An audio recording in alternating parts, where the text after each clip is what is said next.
उत्तर प्रदेश में 10 सीटों पर होने वाले उपचुनाव के लिए सभी राजनीतिक दलों ने कमर कस ली है। इसी बीच समाजवादी पार्टी प्रमुख और कन्नौज सांसद अखिलेश यादव ने उपचुनाव को लेकर बड़ा दावा कर दिया है। उन्होंने कहा कि भारतीय जनता पार्टी सभी 10 सीटें हार रही है, इसलिए सरकार बीएलओ को हटा रही है। अखिलेश यादव ने कहा कि पीडीए ही बीजेपी को हराएगी। जनता 10 की 10 सीटें हराएगी बीजेपी को। न केवल विधानसभा हारेंगे बल्कि कुर्सी भी छिन जाएगी और इसीलिए बीएलओ हटाए जा रहे हैं। सोचिए, सबसे छोटा कर्मचारी कौन होता है? बीएलओ।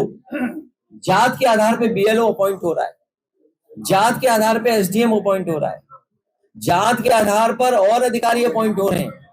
मुझे खुशी है कि आपके ही बीच का एक साहसी पत्रकार ने एक सूची जारी की है। बता दें कि अखिलेश यादव ने योगी सरकार की एनकाउंटर नीति पर भी हमला बोला है। उन्होंने कहा कि जो भी फर्जी एनकाउंटर हुए हैं उनकी जांच होनी चाहिए और होगी।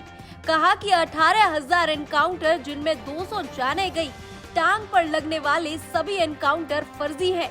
अगर एनकाउंटर से कानून व्यवस्था बेहतर होती है तो रोज क्राइम क्यों हो रहे हैं? वहीं उन्होंने आगे कहा कि एनसीईआरटी रिपोर्ट का हवाला देते हुए कि रिपोर्ट के मुताबिक सबसे ज्यादा दुष्कर्म उत्तर प्रदेश में ही हुए हैं।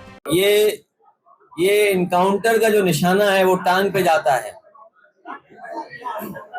और हमारे पत्रकार साथियों से कहूंगा, अंग्रेजी का एक अखबार था, प्रतिष्ठित अखबार, उसने कहा कि 18,000 एनकाउंटर हुए उत्तर प्रदेश में, जिसमें 200 जाने गई हैं, जो दावा है सरकार का। और बड़े पैमाने पर टांग में गोली लगी है या हाथ में गोली लगी है। इसका नाम दिया है हाफ एनकाउंटर या टांग पे गोली वाला एनकाउंटर। ये जितने भी टांग पर गोली वाले एनकाउंटर हैं, ये सब फर्जी एनकाउंटर हैं। लगातार समाजवादी पार्टी बीजेपी पर हमलावर हो रही है। जनता के मन में बीजेपी की छवि बिगाड़कर अपनी छवि अच्छी दिखाने के चक्कर में लगी हुई है। उपचुनावों को लेकर समाजवादी पार्टी के अध्यक्ष अखिलेश यादव का 10 सीटें बीजेपी की हारने का दावा अब कितना सच साबित होता है, वो चुनाव के नतीजों पर ही आधारित है। Bureau report, TV7 Bharat.